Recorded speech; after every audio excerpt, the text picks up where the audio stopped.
The Martinez family Christmas was held at Uncle James's sprawling estate in Greenwich, Connecticut, where success was measured in yacht sizes and private school tuitions.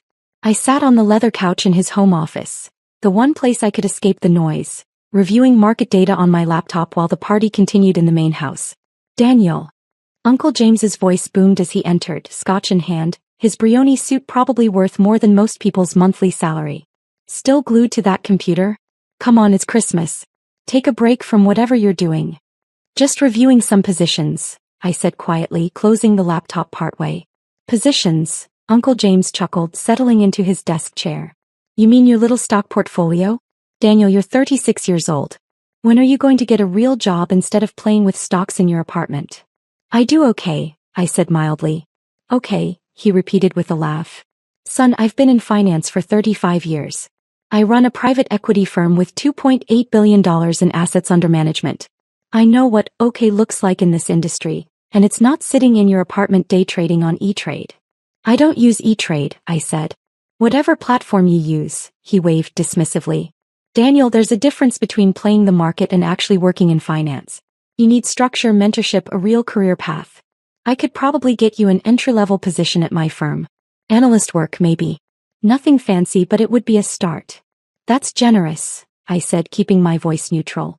I'm family, Uncle James said. I look out for my people. Your father, God rest his soul, would have wanted you to have a proper career. Not this day trading hobby you've turned into a lifestyle. My father had died 7 years ago, leaving me a modest inheritance that Uncle James assumed was what I'd been living on, stretching $200,000 through careful budgeting and small market gains. The reality was significantly different, but Uncle James had never asked, so I'd never corrected his assumptions. The market's been good to me, I said simply. This bull market's been good to everyone, Uncle James corrected. But bull markets don't last forever, Daniel. When things turn, amateurs get slaughtered. You need the institutional knowledge, the risk management frameworks, the professional discipline that comes from working at a real firm. Like Martinez Capital Partners, I said, naming his private equity firm. Exactly like MCP, he said proudly.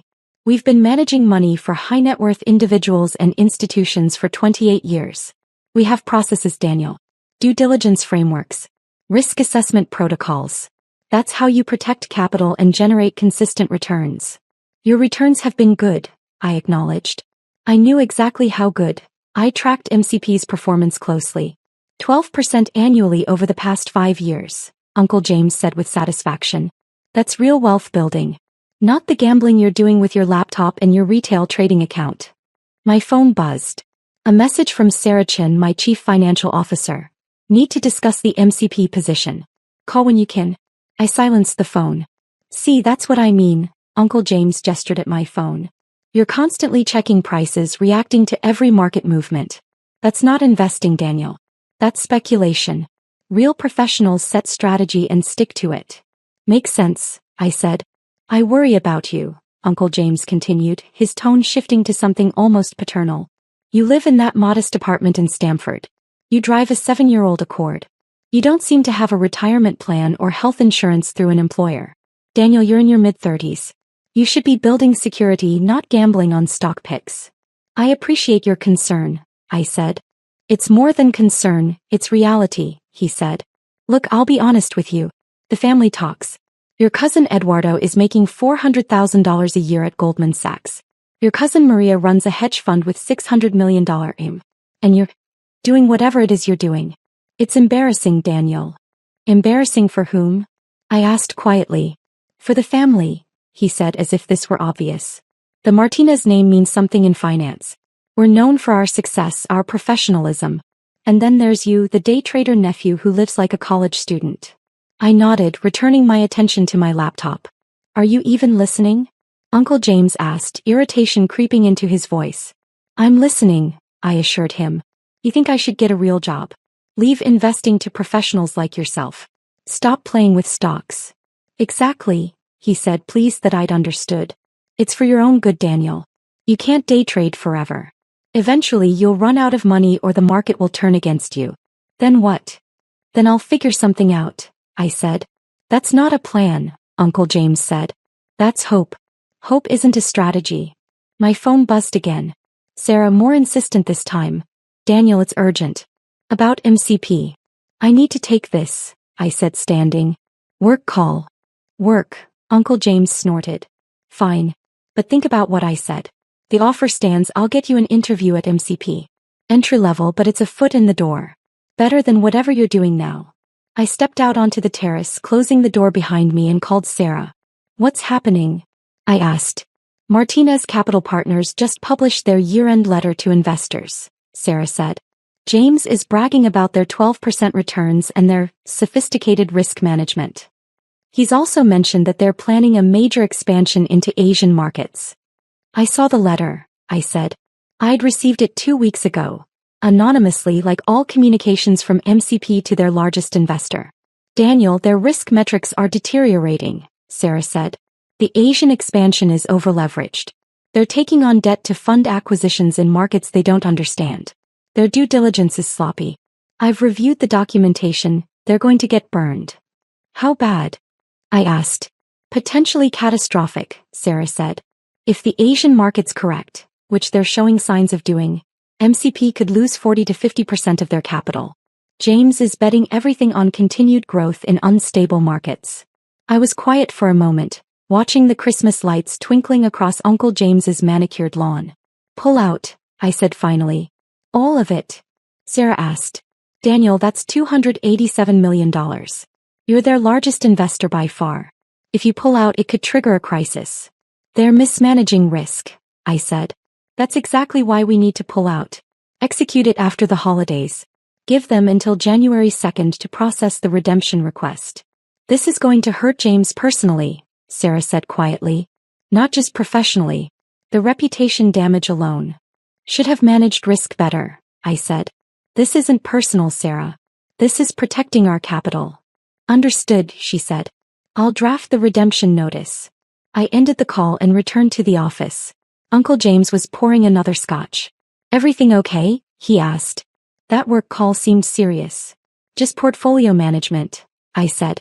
See, you call it portfolio management, but it's not the same as what we do at MCP, Uncle James said, back to his earlier theme. We manage billions, Daniel. We have entire teams dedicated to risk analysis, market research, due diligence. What you're doing on your laptop is amateur hour by comparison. Probably, I agreed mildly. Definitely, he corrected. Look, I don't mean to be harsh, but someone needs to tell you the truth. This fantasy that you're some kind of investor. It needs to end. Get a real job. Build a real career. Stop pretending you're in the same business as actual professionals. Noted, I said. The party continued. I made small talk with relatives who alternated between pity and condescension. Poor Daniel, still playing with stocks, still living modestly, still not understanding that real success required a corporate title and an expense account. My cousin Eduardo cornered me near the dessert table. Uncle James says you're still doing the day trading thing. Man, when are you going to grow up and get a real job? Maybe soon, I said. You should let me give you some tips, Eduardo offered. Working at Goldman, I see how real professionals operate. You can't just pick stocks based on feeling or tips from Reddit. You need institutional knowledge. Like you have at Goldman, I said. Exactly, Eduardo said, missing my tone entirely. We have resources you can't even imagine. Research teams, AI algorithms, direct access to companies. That's how you make real money, not whatever you're doing. How much did Goldman pay you last year? I asked. $400,000, Eduardo said proudly. Plus bonus. Plus benefits. That's what real success looks like, Daniel. Congratulations, I said sincerely. Maybe I could get you an interview, Eduardo offered. Not for anything senior, obviously. But we're always looking for junior analysts. Pays about $150,000 to start. You'd have to work your way up, but it's better than day trading. I'll think about it, I said. January 2nd arrived cold and gray. I was in my modest apartment in Stamford. Actually a 3,000 square foot penthouse I owned outright in a building I'd invested in 5 years ago, when Sarah called. The redemption notice went out this morning, she said. MCP has 30 days to process the withdrawal of $287 million. How did they react? I asked. James called immediately, Sarah said. He's panicking. He wants to know who the anonymous investor is, wants to negotiate, wants to understand why we're pulling out. His CFO is apparently in crisis mode. And you told them? That the investor wishes to remain anonymous and the decision is final, Sarah confirmed. Daniel, $287 million is 72% of MCP's total assets under management. This is going to cripple them. They crippled themselves with poor risk management, I said. We're just protecting our capital. James is going to find out it's you eventually, Sarah warned.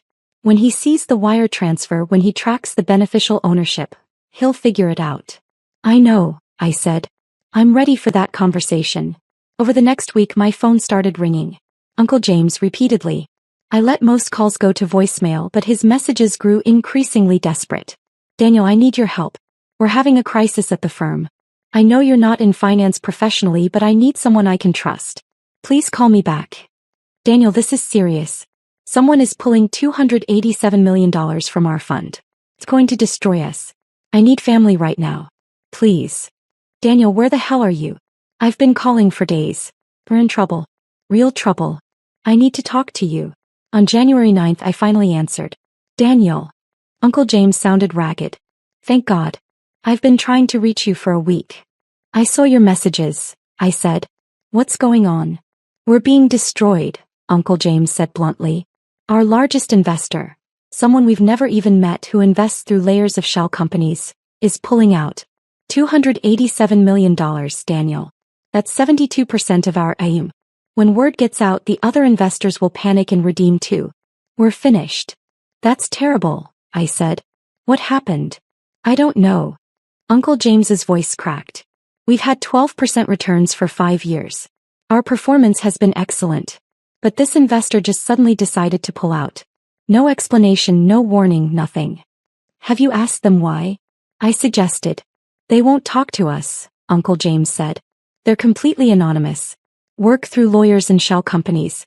We have no idea who they are or why they're doing this. Maybe they disagree with your investment strategy, I said quietly. How could they disagree? We've been making money for 5 years. Uncle James protested. Unless, Daniel, you're smart with this stuff. You follow the markets. Do you see something we're missing? Your Asian expansion is over-leveraged, I said simply. You're taking on too much debt to fund acquisitions in unstable markets. Your risk management metrics are deteriorating. If those markets correct, you'll lose 40 to 50% of your remaining capital. There was a long silence. How do you know about our Asian expansion? Uncle James asked slowly. That's confidential information. We only share that with investors. You share it with all investors, I said, including anonymous ones who invest through shell companies. Another silence, longer this time.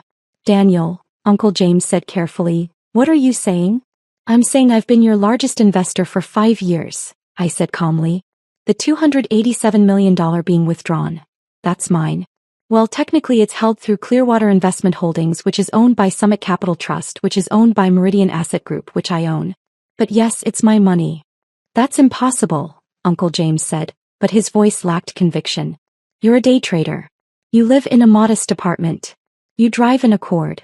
I live in a penthouse I own outright, I corrected. I drive an Accord because it's reliable and I don't need a flashy car. And I'm not a day trader, Uncle James. I'm a private investor managing a portfolio of approximately $1.2 billion. $1.2 billion, he repeated faintly. Dad left me $200,000 7 years ago, I explained. I turned it into $8 million in 18 months through some concentrated bets that paid off. I've been compounding that capital ever since.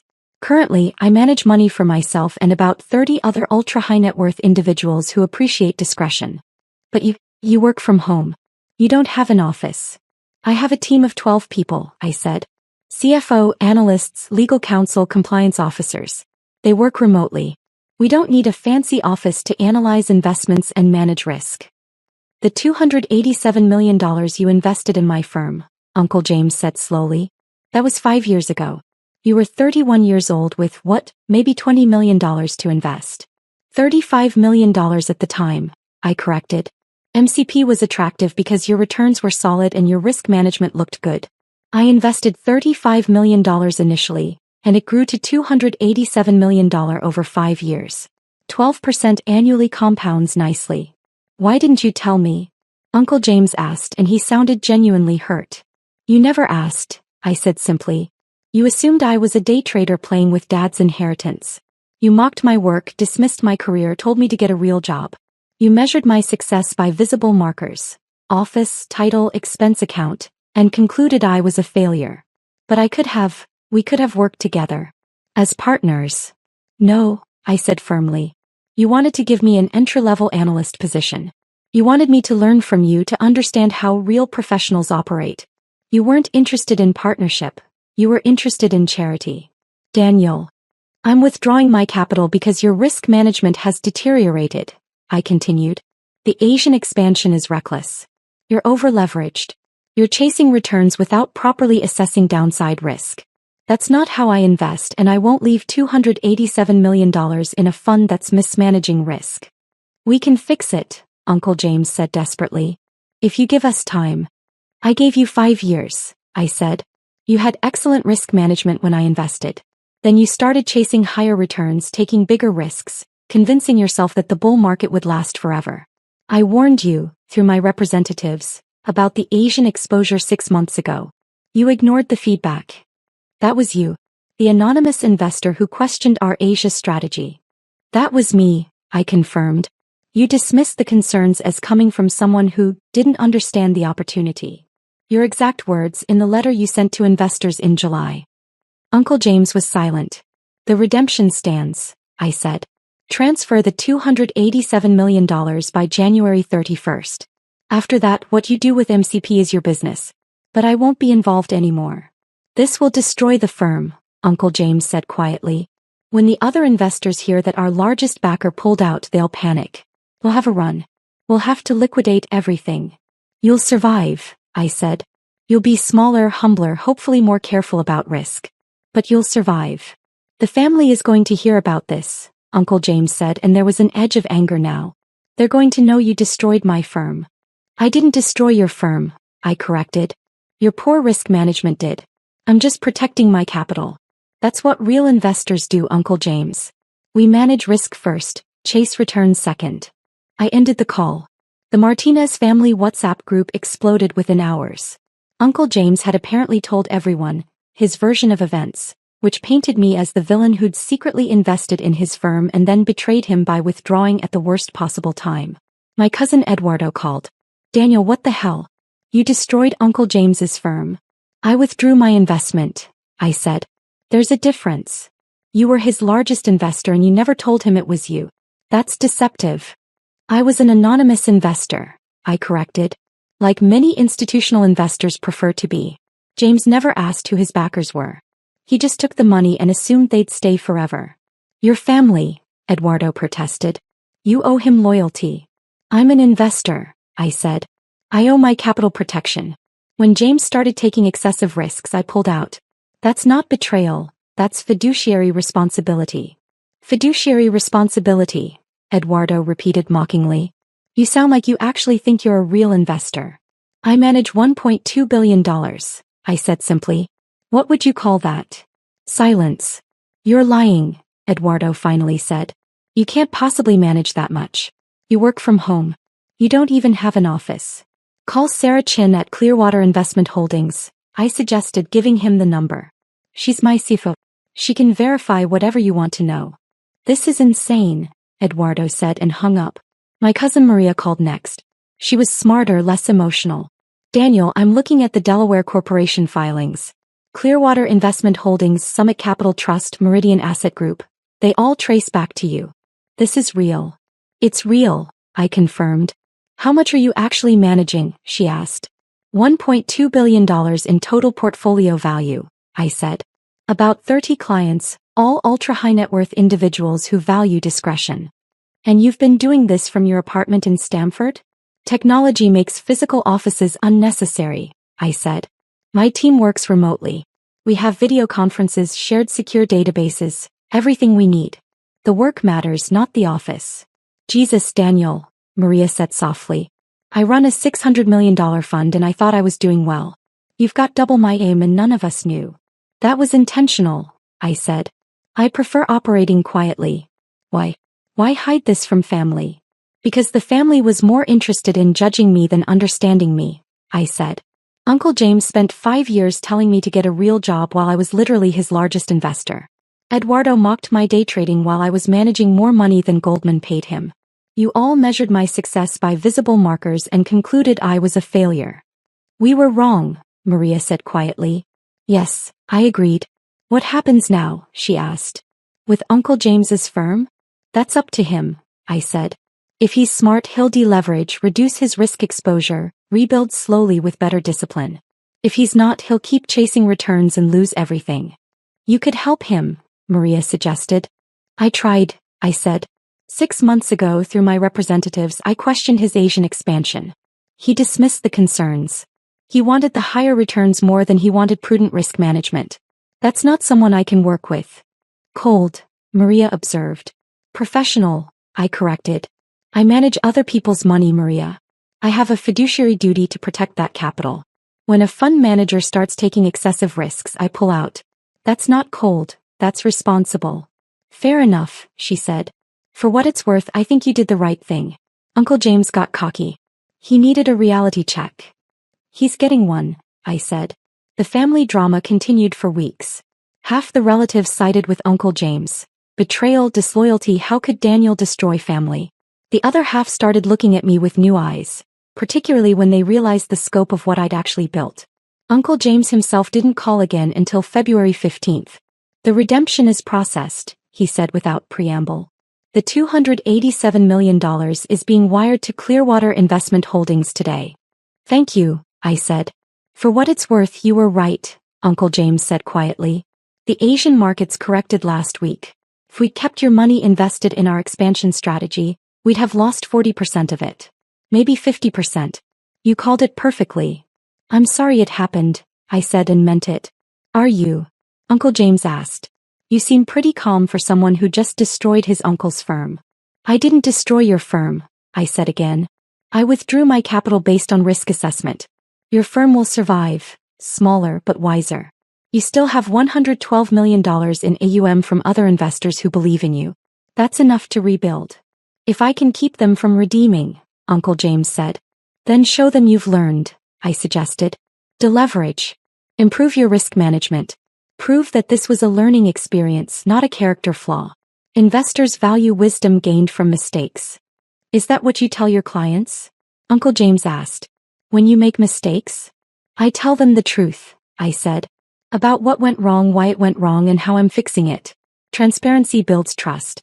Defensiveness destroys it. Uncle James was quiet for a moment. You really do know what you're doing, don't you?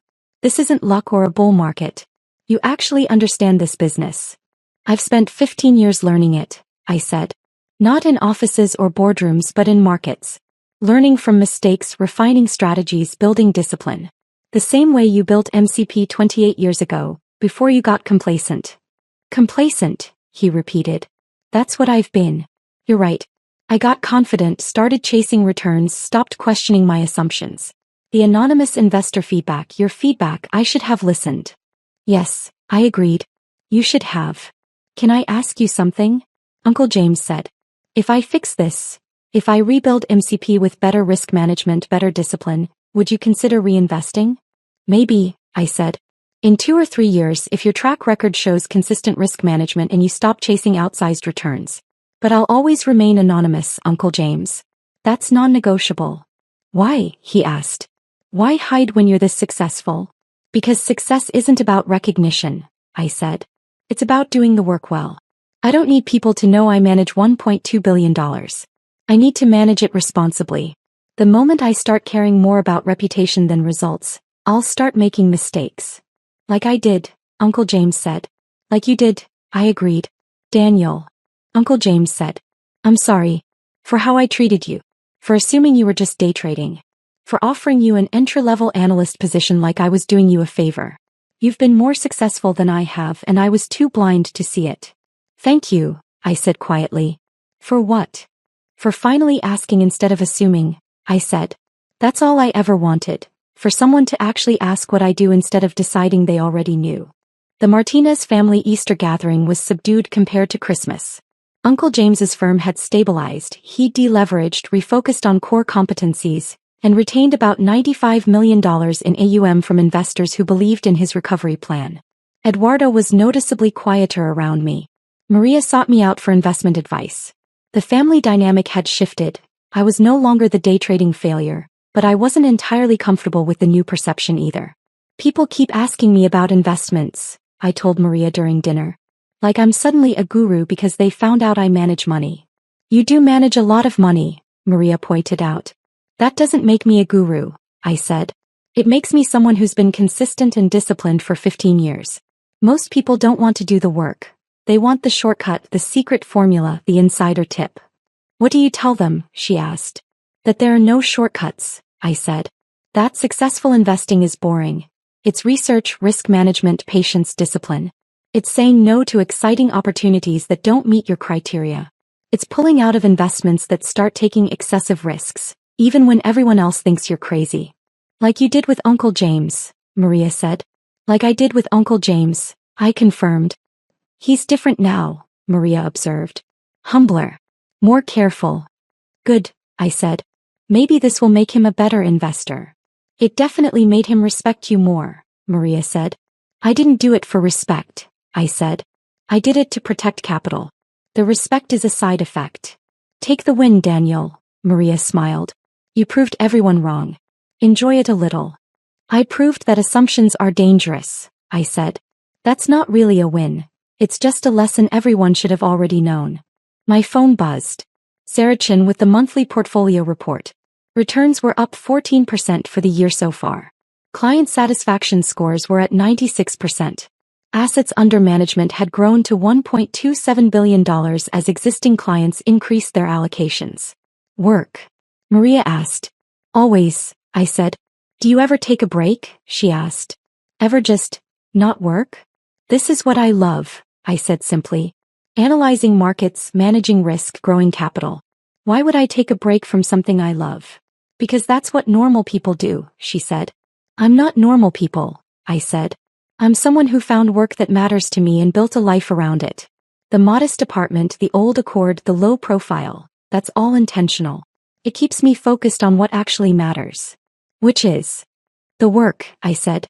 Always the work. The returns, the risk management, the capital protection. That's what I get paid to do. That's what I'm good at. Everything else is just noise. Uncle James approached us, looking hesitant.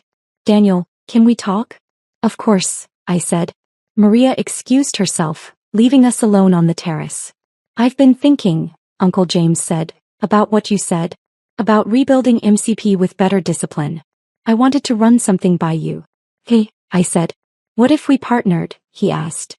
Not you investing in MCP, but actually working together. You bring your analytical skills, your risk management expertise. I bring the institutional relationships, the operational infrastructure. We could build something really special. I looked at him carefully. You want me to work for you? With me, he corrected. As partners. Equal partners. I don't need a partner, I said gently. I have a team, a process, a structure that works. What would partnership with MCP give me that I don't already have? Uncle James deflated slightly. Nothing, I suppose. I just thought. I don't know what I thought. That maybe we could build something together. We can, I said. Just not as partners. Fix your firm. Prove you've learned. Show consistent risk management over 2 to 3 years. Then I'll consider reinvesting. That's how we build something together. Through proven performance, not partnership promises. Always the professional, Uncle James said, but he smiled. No special treatment just because we're family. Especially because we're family, I corrected. If I partnered with you and it failed, it would destroy our relationship. This way we keep business and family separate. I invest if your performance merits it. I withdraw if your risk management deteriorates. Clean, professional, no hurt feelings.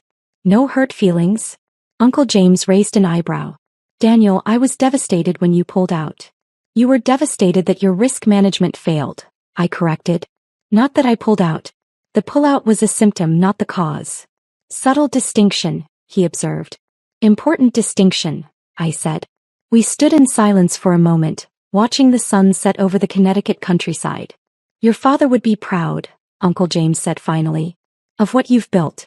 Of who you've become. Thank you, I said quietly. He always said you had a mind for numbers. Uncle James continued. Said you saw patterns other people missed. I didn't believe him. I thought he was just being a proud father. Turns out he was right. He usually was, I said. I wish I'd asked, Uncle James said. Instead of assuming. I wish I'd actually learned what you were doing instead of dismissing it as day trading. You're asking now, I said. That matters. Better late than never? Better late than never, I agreed. 2 years later, Uncle James's firm had stabilized at $127 million in AIM. Smaller than before but profitable and disciplined. His risk management scores had improved dramatically. His returns were steady, not spectacular but consistent. I reinvested $50 million through the same anonymous structure. When Uncle James called to thank the anonymous investor for their renewed confidence, I listened through the speakerphone while Sarah handled the call. We won't let you down, Uncle James promised. We've learned from our mistakes. We're better managers now. We believe you are, Sarah said professionally. That's why we're reinvesting. But know that we're watching closely. If risk management deteriorates again, we'll exit just as quickly. Understood, Uncle James said. And please thank your principal for the opportunity. For believing in us again. I will, Sarah promised. After she ended the call, she looked at me. He still doesn't know it's you, does he? No, I said. And he doesn't need to. The investment speaks for itself. You're a strange man, Daniel Martinez, Sarah said. Most people would want credit for giving their uncle a second chance. Most people measure success in recognition, I said. I measure it in returns and risk management. Uncle James has earned reinvestment through improved performance. That's all that matters. The family still talks about you, Sarah said. About how you secretly built this massive portfolio while everyone thought you were day trading. Let them talk, I said. As long as they're talking, they're not asking me for investment advice or money. Cold, Sarah observed. Efficient, I corrected. I have work to do. Let's review the quarterly report. And that ultimately was the point. Not the family drama. Not the vindication. Not the recognition. Just the work. The research, the analysis, the risk management, the patient discipline of growing capital responsibly. Uncle James had finally learned to respect it.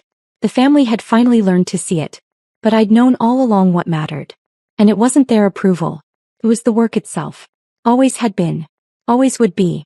The rest was just noise. And I'd long ago learned to tune out the noise.